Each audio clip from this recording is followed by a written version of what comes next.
इस छिपती नहीं है। आजकल इंटरनेट का जमाना है। मेरा मामला भी एक बढ़ा और मैं नहीं चाहता था कि मैं कुछ बात अपने मामले को लेकर बोलूं, लेकिन मुझसे हमारे पीछे बैठे हुए साहब कहने लगे, नहीं मौलवी साहब यह बड़ी गलतफहमियां हैं। तो अब गलतफहमियां जिसके अंदर है तो उसको तो हम दूर कर नहीं सकते, वो तो रहेंगी तो रहेंगी। लेकिन तसव्वुर कीजिए मेरे भाइयों कि इतनी जल्दी इंटरनेट का जमाना है और मैं शुक्रगुजार हूं बनारस की जमात का, मैं शुक्रगुजार हूं वहां के लोगों का। यकीन कीजिए एक शख्स से हमारी इटावा में राजनीतिक लड़ाई कह लो, सियासी लड़ाई कह लो, ये 10 साल से चली आ रही है। बदकिस्मती से वो भी मौलवी है, नाम लेने की जरूरत नहीं है, आप लोग समझ गए होंगे। और उसने अपना वो चोला बदलता रहता है। मऊ में भी आया था, उसको देवबंदी लोग बुलाते हैं तो वो देवबंदी बन जाता है, बरेलवी बुलाते हैं तो वो बरेलवी बन जाता है, शिया बुलाते हैं तो वो शिया बन जाता है। इटावा में जैनियों ने बुलाया तो वो जैनी भी बन गया, और जहां शिवलिंग बनते हैं वहां जाकर वो माथा भी टेक लेता है और वो टीका भी लगा लेता है। उसको पैसा चाहिए एनजीओ के नाम पर कि मैंने इतने गैर मुस्लिमों को मुसलमान किया, मेरा इतना बड़ा एनजीओ चल रहा है, इतना बड़ा मदरसा, जबकि सब झूठ है, सब फ्रॉड है। चूंकि मैं पूरे मगरबी यूपी का अमीर हूं, मैं उसको तस्दीक लिख कर नहीं देता हूं। मैं कहता हूं तुम्हारे पास 2 बच्चे जब मदरसे में नहीं पढ़ रहे तो मैं क्यों लिख कर दूं?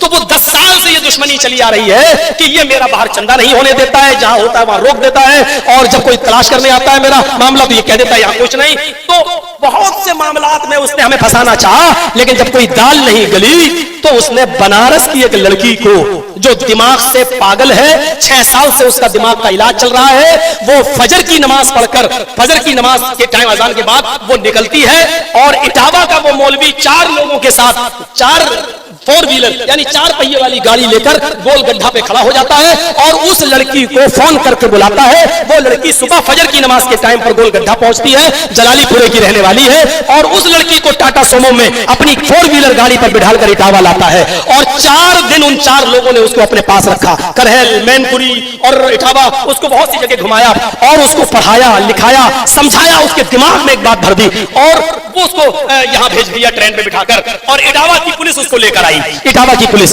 की दिमाग से पागल है, इसको इसके घर तक पहुंचे तो उसको थाने में लेके आई। जब जैतपुरा थाने में लेके आई तो वो 4 दिन में बहुत कुछ सीख चुकी थी, और 4 दिन में सीखने के बाद उसने जैतपुरा थाने में हमारे खिलाफ FIR दर्ज की कि मौलाना जर्जीस मेरे घर आए 19/11/2015 को और उन्होंने मेरा जबरदस्ती मुंह पकड़ा दिन में 2 बजे और मेरे साथ गलत काम किया। लेकिन अल्लाह जज़ाए खैर दे उसके माँ बाप को। उस लड़की को एक तरफ बिठाल कर जब उसके माँ बाप को बुलाया तो उसके माँ बाप से पूछा कि तुम मौलाना जर्जीस को जानते हो? उन्होंने कहा कि हाँ जलसा करने आते हैं, मैं जानता हूँ, मशहूर आदमी है।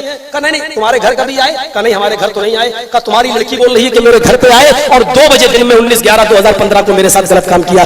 तो कहने लगे साहब वो तो दिमाग से पागल है, वो तो कई दिन घर से भाग जाती है और कई मरतबा भागी है, अभी भी देखिए 4-6 दिन से गायब थी, और मैंने इसलिए FIR नहीं की कि वो तो उसकी आदत है चली जाने की। हम मौलाना जर्जीस को बिल्कुल बेकसूर मानते हैं, वो हमारे घर कभी नहीं आए।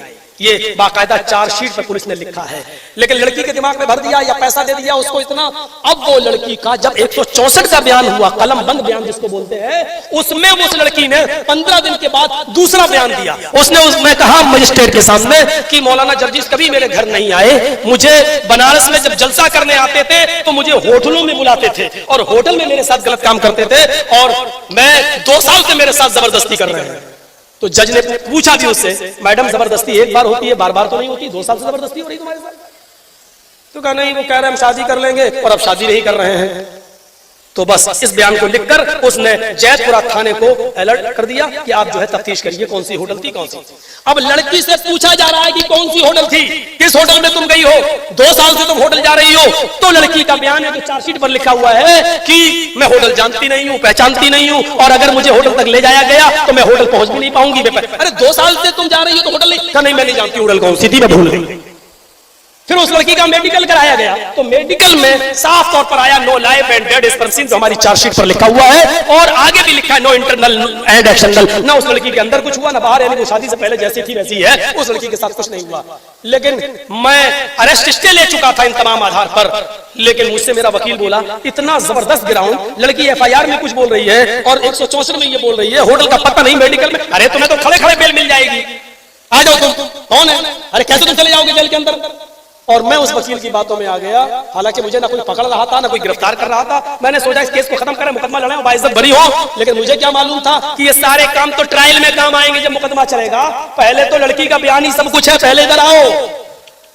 और जैसे ही मैंने सरेंडर किया अपने आप को, वो मेरे खिलाफ इतने वकील खड़े हो गए और पूरा विश्व हिंदू परिषद, बजरंग दल, ये सब आसाराम अंदर जा सकता है तो मौलवी क्यों नहीं जा सकता, ये वो हंगामा ना, दुनिया भर की बातें शुरू हुई। और मैंने अपने पैरों पे खुद कुल्हाड़ी मार ली और सरेंडर होकर मैं अब अंदर हुआ। तो फिर हालात ऐसे बदल गए कि 2-3-5 दिन में जमानत हो जानी थी। लेकिन फिर इलेक्शन आ गए। इलेक्शन के बाद हाई कोर्ट जब गए तो हाई कोर्ट में दुश्मन ने हमारा एक वकील खड़ा कर दिया। उस वकील ने कहा अरे ये तो बाल ठाकरे के खिलाफ बोले, अडवाणी के खिलाफ बोले, इनके ऊपर तो बड़े मुकदमे चल रहे हैं। वो हाई कोर्ट ने भी मेरा क्रिमिनल रिकॉर्ड मंगा लिया कि इनका क्रिमिनल रिकॉर्ड मंगाओ, उसके बाद देखेंगे। अब क्रिमिनल रिकॉर्ड कोई हो तब तो कोई रिकॉर्ड नहीं। हर थाने से मेरे पास नील की कोई थाने में रिपोर्ट ही नहीं है। सारे थानों से नील रिपोर्ट आई। हाँ, कानपुर में एक मुकदमा था मेरे ऊपर 153 का, तो वो मुकदमा उसने बेल पे छूटा हुआ था। तो हमारे वकील ने बहस किया, अरे 153 क्या, आजकल शराबी को शराबी का तो वो एफआईआर करा देता है, जुआरी को जुआरी का तो वो एफआईआर करा देता है, तो ये कोई मुकदमा नहीं है, कोई अपराध नहीं है। तो जज ने कहा कि भाई क्या बात, कहा भाई लड़की बालिग है, कह रही है कभी घर कभी कह रही है घर, मेडिकल में कुछ है नहीं, लिहाजा उसने फौरन बेल दे दी मुझे। अब जब बेल मिली मुझे तो अब मेरा दुश्मन फिर चौकन्ना हुआ। अब तो बेल मिल गई, अब तो जजिस भी मेरे खिलाफ कुछ ना कुछ करेगा। तो उसने फौरन कानपुर में जाकर मेरे खिलाफ कानपुर का वारंट जारी करवा दिया। अब मैं नहा धोकर बैठा था कि आज मेरी बेल हो रही है, आज मैं रिहाई है, बनारस से निकलूंगा। तो बनारस से रिहाई तो आई नहीं, मेरा वारंट और आ गया। मैंने कहा भाई मेरी रिहाई क्या हुई, कब तुम्हें कानपुर जाना पड़ेगा, ट्रांसफर होगा। मैंने कहा क्या हुआ, कहा वहां भी कोई मुकदमा है। मैंने कहा जल्दी से उसकी उसने बताया, मैंने समझ गया पुराना मुकदमा है। मैंने कहा यार मैं तो बेल पे छूटा हुआ हूँ। बोले अब यहाँ से आपको ट्रांसफर किया जाएगा। तो अब मुझे वहां ले जाया गया। बनारस की पुलिस हमको लेके वहां पहुंची, लेकिन वहां मैं बस खड़े मैं छूट गया। उसने कहा कि आप तारीख पे क्यों नहीं आए। मैंने कहा मैडम मैं जेल में था। मैं कैसे आता, 4 महीने। तो आपके वकील को आप एप्लीकेशन लगाना चाहिए। मेरा वकील बोला मुझे भी नहीं मालूम था ये जेल में। मेरा वकील बोला मुझे भी क्या मालूम, आपने बताया कि मैं जेल में हूं। तो कहा कि चलिए कोई बात नहीं, आपकी बेल तो होगी, आप बेल पे छूटे हुए थे, ठीक है, लेकिन चूंकि जेल से छूट रहा हूं इसलिए जेल में जाना ही पड़ेगा 2 घंटे के लिए। फिर मैं कानपुर की जेल में गया।